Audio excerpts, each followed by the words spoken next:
Ayan mga kaprobinsya, ang dami pong dragon fruit dito. Halos dragon fruit po lahat yung makikita natin dito sa farm na to.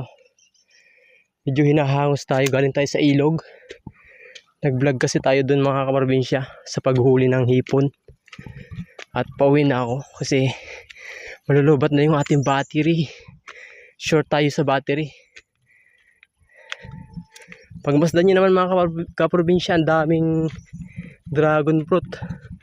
Wow, dami oh. Halos dragon fruit lahat yan mga kaprobinsya oh.